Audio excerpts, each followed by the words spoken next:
Hello, welcome student. Today we are going to read next chapter from political book in 9th class. 9th class का political science का ये second chapter है बेटा। देखिए first chapter का explanation मैंने किया था बट उसकी एक्सरसाइज नहीं की क्योंकि वो चैप्टर है वो आपके एनसीईआरटी की बुक में अब फिलहाल नहीं है बट वो इम्पोर्टेंट था इसलिए मैंने उसका एक्सप्लेन किया। It's okay. तो अब हम इससे अगला जो चैप्टर है what is democracy, why democracy, काफ़ी इंटरेस्टेड और इम्पोर्टेंट चैप्टर है। इसके अंदर हम जानेंगे difference of a democracy government and non democracy government and after that features of a democracy. देखिए बेटा, गवर्नमेंट्स के बारे में हमने पहले स्टडी की थी कि हमारे पास 3 टाइप्स की गवर्नमेंट होती है।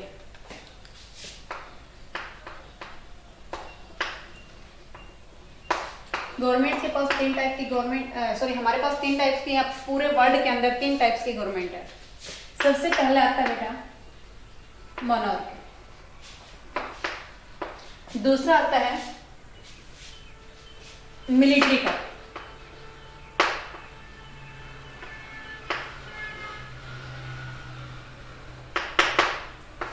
और तीसरा आता है डेमोक्रेसी। आपने डेमोक्रेसी के बारे में पढ़ा कि बहुत सारी कंट्री ने काफ़ी मूवमेंट के स्ट्रगल किया, ऐसे करके धीरे धीरे नेपाल, म्यांमार, पाकिस्तान, मैक्सिको, चिले, पोलैंड और घाना, इन सभी कंट्रीज के बारे में अपने लास्ट चैप्टर में स्टडी की थी कि उन सभी का एक ही डायरेक्शन था और वो डायरेक्शन क्या था? डेमोक्रेसी। आप लोगों से भी अगर पूछा जाए विच कंट्री विच से गवर्नमेंट डू यू लाइक, तो आपका आंसर भी एक ही होगा, democracy. We like a democracy.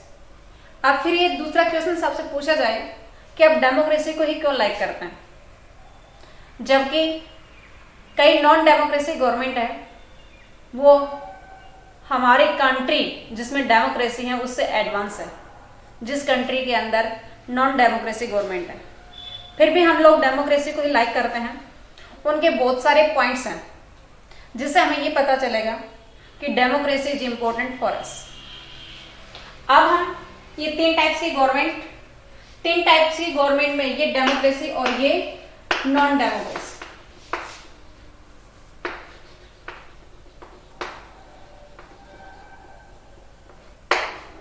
इसमें डिफरेंसेस सुनिए।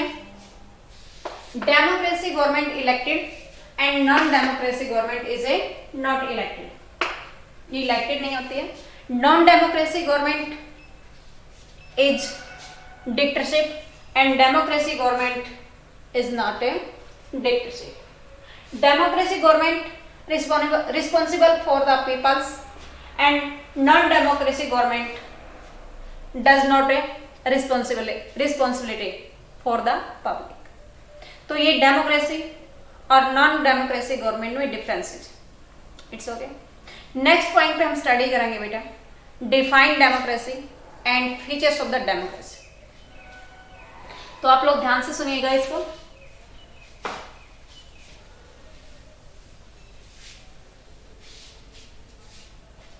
डिफाइन डेमोक्रेसी, डेमोक्रेसी को डिफाइन करना है बेटा हमें, तो हम बताएंगे democracy is the form of the government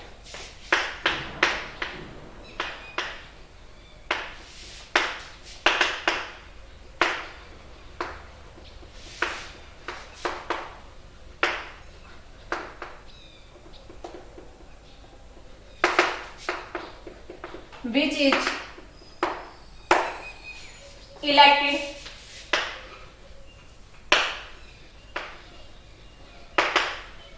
by the people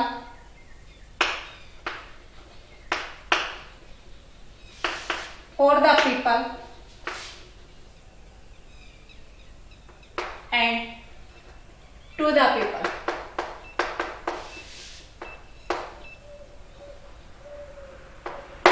ये डेमोक्रेसी की डेफिनेशन है बेटा।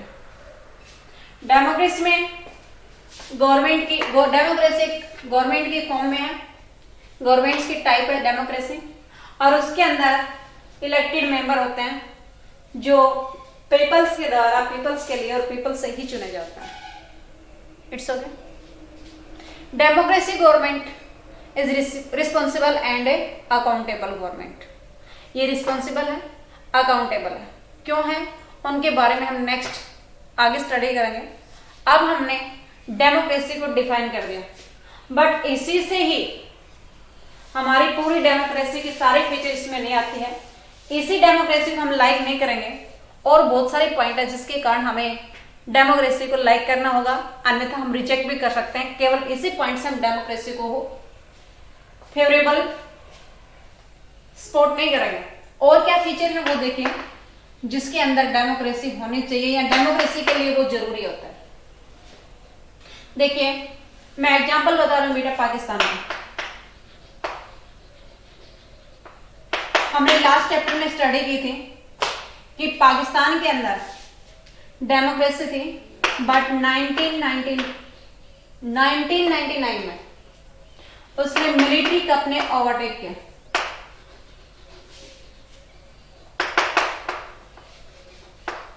ओवरथ्रो किया,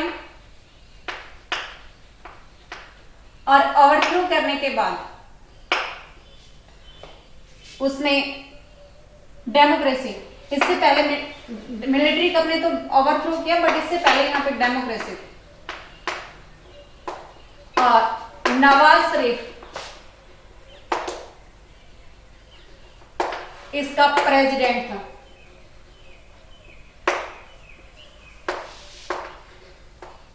किसका? पाकिस्तान का।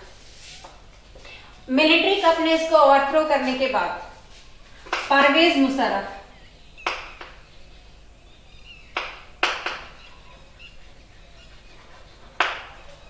यहां का प्रेसिडेंट बना।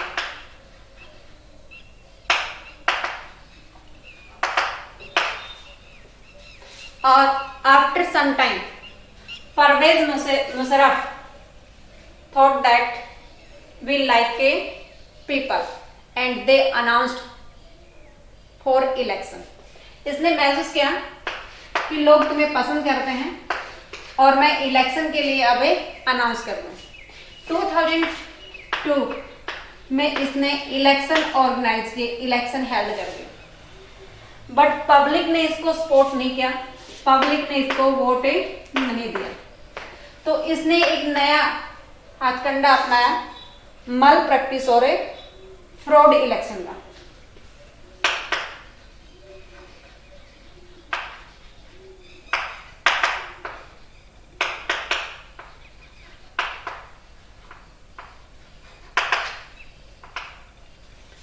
अब ये मल प्रैक्टिस और फ्रॉड इलेक्शन से ये विनर हो जाता है, दोबारा से फिर प्रेसिडेंट बन जाता है 2002 में। अब आप सोचिए कि यहाँ पे वोटिंग होती है, क्योंकि इलेक्शन के लिए अनाउंसमेंट किया था, और वोट में ये विनर हो जाता है। विनर होने के बाद ये गवर्नमेंट बना लेता है। तो क्या ये हमारी डेमोक्रेसी की फीचर को, डेफिनेशन को पूरा नहीं करता? ये करता है, क्योंकि डेमोक्रेसी होती वही है जहां इलेक्टेड मेंबर होता है। और यहां जब 2002 में परवेज मुशर्रफ ने इलेक्शन के लिए अनाउंसमेंट किया तो वोटिंग हुई, और उसके बाद में यही प्रेसिडेंट दोबारा से बन गया। इससे पहले ये प्रेसिडेंट मिलिट्री कप का बनाया हुआ था, यानी कि इसके पास पावर थी। मिलिट्री कप का ये चीफ था, लीडर था, इसलिए सारी पावर इसके पास थी। बाद में इसने इलेक्शन लड़के डेमोक्रेसी को एस्टेब्लिश करने का प्रयास किया, बट पब्लिक ने इसका अपोज किया, तो इसने मल प्रैक्टिस की और फ्रॉड इलेक्शन करके विनर हो गया। तो क्या ये डेमोक्रेसी होगी? नहीं, ये डेमोक्रेसी नहीं हुई। क्यों? क्योंकि डेमोक्रेसी की दूसरी फीचर्स ने इसने पूरा नहीं किया। डेमोक्रेसी की दूसरी फीचर हुई फ्री एंड फेयर इलेक्शन। यहां से हमें समझ आ गया पाकिस्तान का जो एग्जांपल हमने पढ़ा उससे कि डेमोक्रेसी तो तब होगी जब इलेक्शन कैसे होंगे? फ्री एंड फेयर होंगे। तो हम बताएंगे free and fair electoral competition. First तो आपने ये देख ली, अब ये सेकंड फीचर है। फर्स्ट तो ये डेमोक्रेसी गवर्नमेंट इलेक्टेड होती है, सेकंड फीचर इसमें होता है फ्री एंड फेयर इलेक्शन। ये सेकंड फीचर्स को पूरा कर रहा है।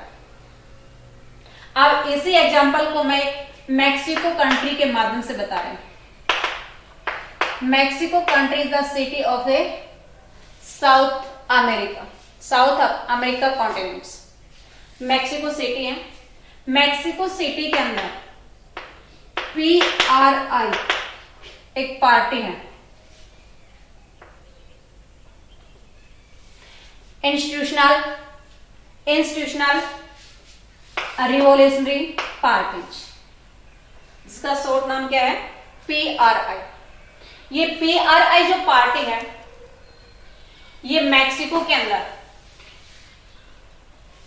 इलेक्शन ऑर्गेनाइज करते हैं और 6 इयर्स के लिए ये प्रेसिडेंट इलेक्ट करते हैं।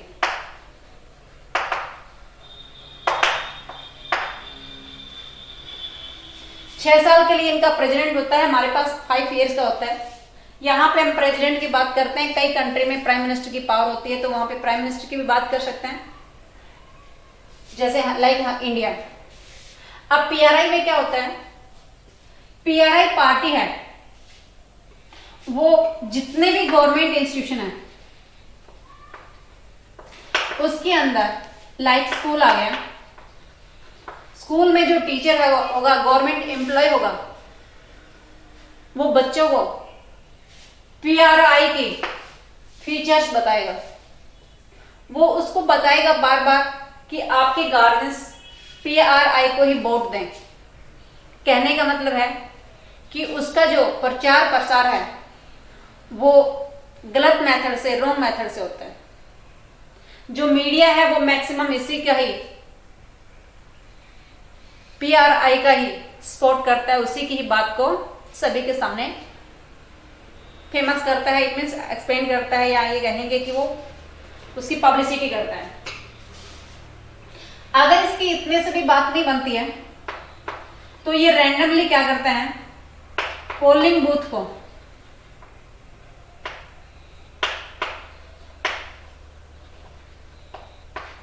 रिप्लेस कर देता है। पता ही नहीं होता, आज पोलिंग बूथ का सारा यहां पे है और रैंडमली उसी टाइम जब इलेक्शन होंगे तो दूसरे जगह वो पोलिंग बूथ को लेके जाएगा। ये मल प्रैक्टिस करता है, इट मीन्स लोगों को धमकाता है और गलत ढंग से ये वोटिंग करवाने के लिए प्रयास करता है। और PRI ही एक सिंगल पार्टी है जो हमेशा वहां पे गवर्नमेंट बनाती है।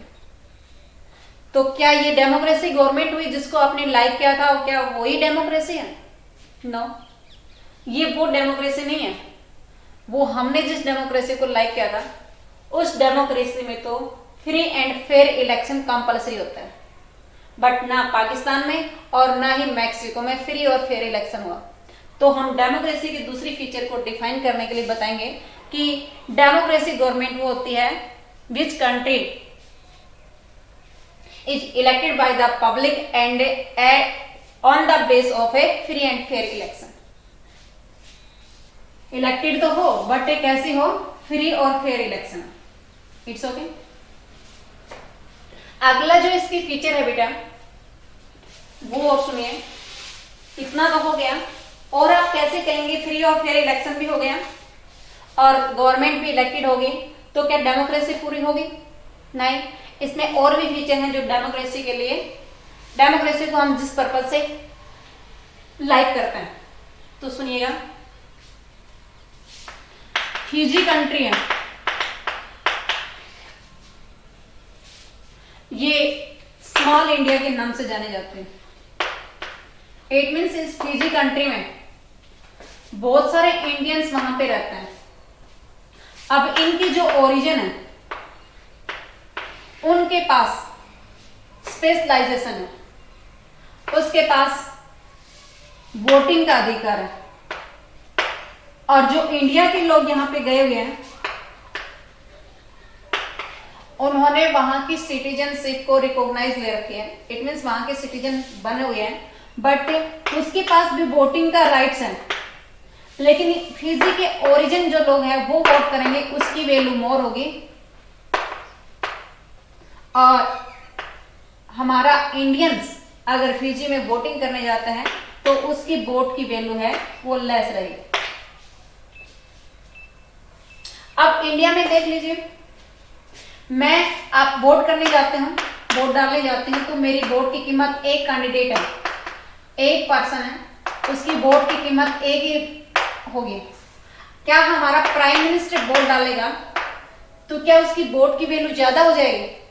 नहीं, उसकी वोट की वैल्यू भी एक ही रहेगी, क्योंकि प्राइम मिनिस्टर एक सिंगल आदमी है और एक जो नॉर्मल आदमी है उसकी वोट की वैल्यू भी एक रहेगी और प्राइम मिनिस्टर की वोट की वैल्यू भी एक ही रहेगी। अब यहां पे आप देख लीजिए, इस प्रकार की डेमोक्रेसी को हम लाइक नहीं करेंगे। एक सऊदी अरब का एग्जांपल मैं आपको बताती हूं।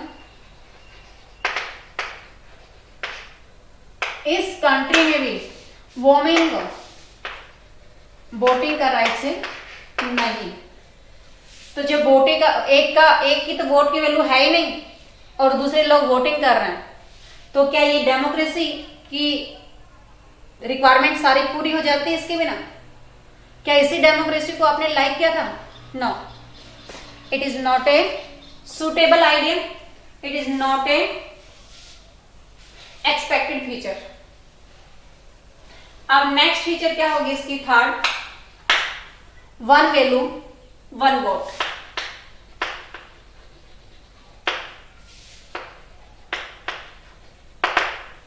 ओके, उस डेमोक्रेसी को लाइक करेंगे जिसमें एक आदमी की वोट की कीमत एक होगी। कोई भी आदमी वोटिंग करेगा तो उसका कम या ज्यादा उसकी वोट की वैल्यू मेजरमेंट नहीं होगी। नेक्स्ट एग्जांपल मैं आपको बताऊं बेटा, वो मैं आपको बता रही हूं जिम्बाब्वे का।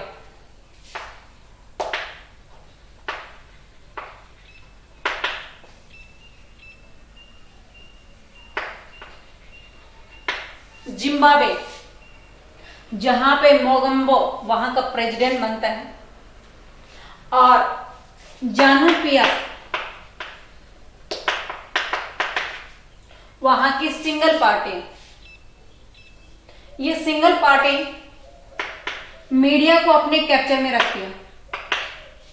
आप लोगों के पास जो न्यूज आती है, पब्लिसिटी होती है, जो आदमी रोजाना आपकी आंखों के सामने आता है, जिसका बार बार आप चर्चा करते हैं, जिसको आप जानते हैं, क्या उसी को ही वोट देने नहीं जाते हैं? उसी को ही वोटिंग करते हैं। जिसको हम जानते नहीं है, जिसकी पब्लिसिटी नहीं हो रही है, उसको वोट नहीं डालते हैं। तो मीडिया क्या करती है? मीडिया पब्लिसिटी करती है, प्रचार करती है, और इस मीडिया के ऊपर कंट्रोल किसका है? जानू पीएफ का है। ये सिंगल पार्टी है जैसे मैक्सिको में। और उसके साथ ये जो जानू पीएफ पार्टी है, ये हर बार गवर्नमेंट बनाती है और जो जुडिशरी सिस्टम है उसको भी ये अपने अकॉर्डिंग मॉडिफाई करती है। तो सारी, चाहे गवर्नमेंट इलेक्टेड ही क्यों ना हो, बट इसकी पावर पे किसी का भी कंट्रोल नहीं होता है। तो यहां पे एक नई फीचर और हम निकालते हैं कि डेमोक्रेसी में क्या होना चाहिए? डेमोक्रेसी में होना चाहिए rule of law and respect for rights.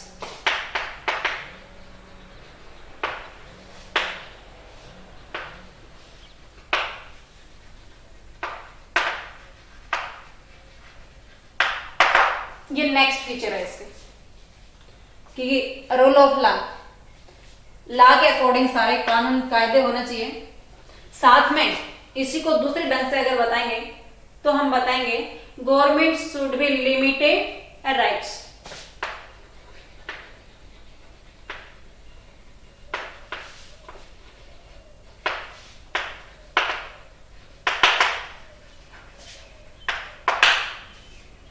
It's okay. ये थी डेमोक्रेसी गवर्नमेंट के features. Have you got it?